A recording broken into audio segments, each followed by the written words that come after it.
जय श्री हरि। एक बार बोलो सियावर रामचंद्र की जय, पवन पुत्र हनुमान की जय, वृंदावन कृष्ण चंद्र की जय, रामायण मैया की जय।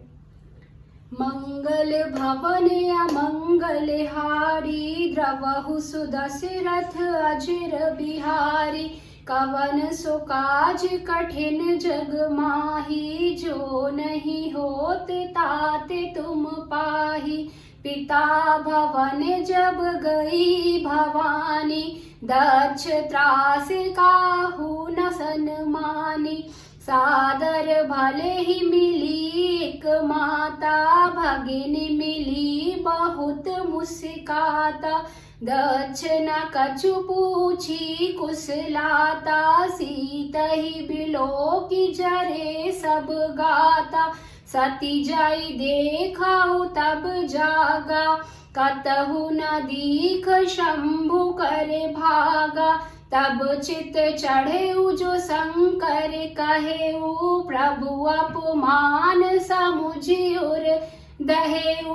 पाछिल दुखु ना हृदयस व्यापा, जस यह भयऊ महापरितापा। यद्यपि जग दारुण दुख नाना, सब ते कठिन जाति अवमाना। समुझि सो सीता ही भयवती क्रोधा, बहुविधि जननी कीने प्रबोधा। सेवे अपमानु न जाई सही रामा, हृदय न होई प्रबोध सिया रामा। सकल सबहि हटी हटी तब रामा, बोली बचन सक्रोध सिया रामा। सुनहु सभासद सकल मुनिंदा, कही सुनी जिन शंकर निंदा। जो सो फलु तुरत लहबे सब काहू, भली भांति पछिताब पिताहु। संत शंभु श्रीपति अपवादा, सुनई जहाँ तहाँ सिमर जादा।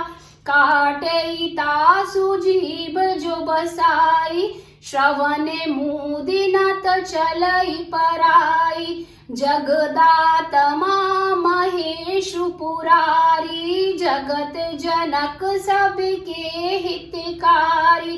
पिता मंदमति निंदत तेहि, दक्ष शोक्र संभव यह देहि।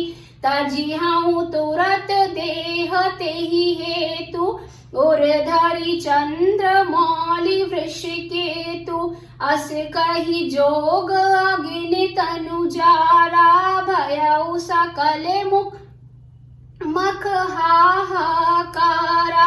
सती मरनु सुनि शंभु गण रामा, लगे करन मख की सिया रामा। यज्ञ विधन सबे लोकी भृगु रामा, रक्षा कीन मुनि सिया रामा। मंगल भवन अमंगल हारी, द्रवहु सुदशरथ अजिर बिहारी। एक बार बोलो रामायण मैया की जय। आइए अब जानते हैं इसके अर्थ को। भवानी जब पिता दक्ष के घर पहुंची, तब दक्ष के डर के मारे किसी ने उनकी आव भगत नहीं की।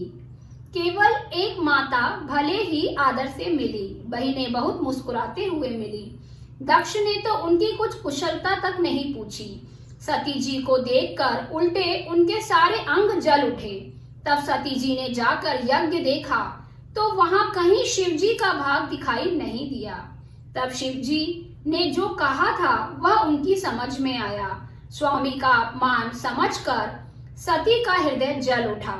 पिछला पति परित्याग का दुख उनके हृदय में उतना नहीं व्यापा था जितना महान दुख इस समय पति अपमान के कारण हुआ। यद्यपि जगत में अनेक प्रकार के दारुण दुख हैं, तथापि जाति अपमान सबसे बढ़कर कठिन है। यह समझकर सती जी को बड़ा क्रोध हो गया। माता ने उन्हें बहुत प्रकार से समझाया बुझाया, परंतु उनसे शिव जी का अपमान सहा नहीं गया। इससे उनके हृदय में कुछ भी प्रबोध नहीं हुआ।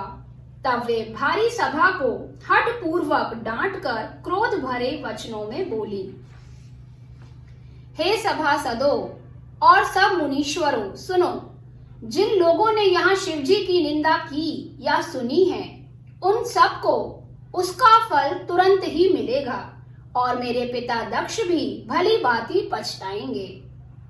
जहाँ संत शिवजी और लक्ष्मीपति विष्णु भगवान की निंदा सुनी जाए, वहां ऐसी मर्यादा है कि यदि अपना वश चले तो उस निंदा करने वाले की जीभ काट ले, नहीं तो कान मूंद कर वहां से भाग जाएं। त्रिपुर दैत्य को मारने वाले भगवान महेश्वर संपूर्ण जगत की आत्मा हैं।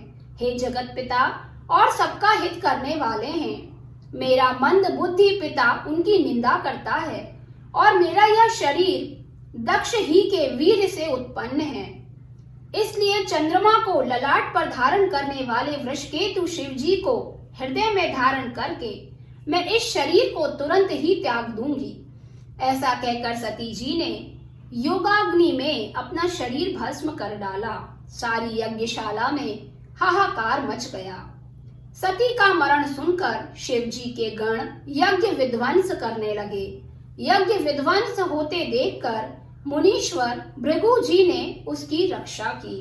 एक बार बोलो सियावर रामचंद्र की जय, पवन पुत्र हनुमान की जय, वृंदावन कृष्ण चंद्र की जय, महादेव शिव शंभु महाराज की जय। नमः पार्वती पते हर हर महादेव। एक बार सभी जोर से बोलेंगे जय श्री राम जय श्री राम जय जय श्री राम।